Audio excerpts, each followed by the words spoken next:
With the growing population and demand for resources, we need to explore new ways to sustain ourselves. Is colonizing the ocean a feasible solution?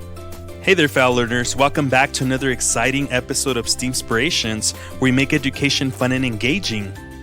In this video, we'll explore the challenges of building habitable structures underwater and the harsh conditions of the oceanic environment. We will also discuss future possibilities and potential developments in technology that could make colonies inside the ocean a reality. By 2050, the world population is projected to grow up to 9.7 billion, and we need even more resources to accommodate this growth. However, trying to match this increasing demand has and will come at the expense of harming our planet.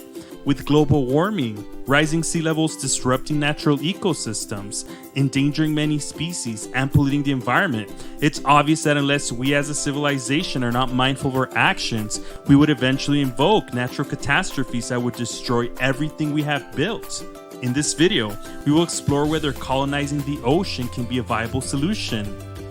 Stephen Hawking predicted that overpopulation and insanely high energy consumption would ruin our planet by the year 2600. And to survive as a species, we would need to look for a second home on another planet. While we're already looking towards space, what if we looked at the ocean? Out of the total surface area of our planet, only 29.2% of it is land, while the rest, 70.8%, is the ocean that surrounds it. And out of this, 80% of the ocean still remains unexplored. But is colonizing the ocean feasible?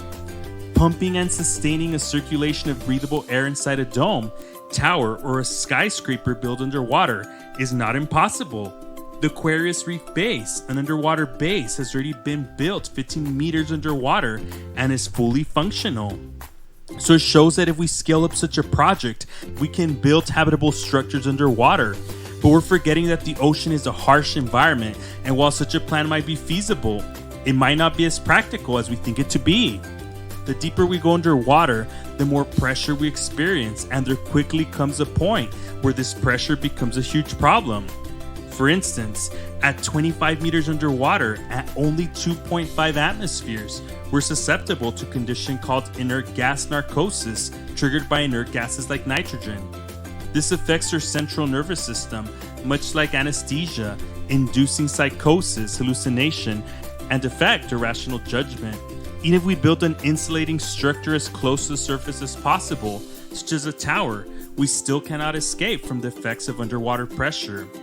If a diver swims back to the surface too quickly, nitrogen bubbles called air embolisms can form inside the tissues and bloodstream, blocking major blood vessels, causing excruciating pain and harming internal organs.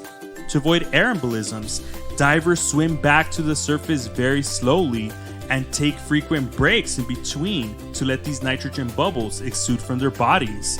Even scientists staying at the Aquarius Reef Base need to undergo 71 hours of decompression before they can safely go back to the surface. So even though we have the technical capability, resources, and many promising designs to build underwater bases, we unfortunately cannot circumvent the harsh conditions of the oceanic environment, at least for now. While colonizing the ocean may not be a practical solution yet, it is still a frontier that we're not ready to give up on.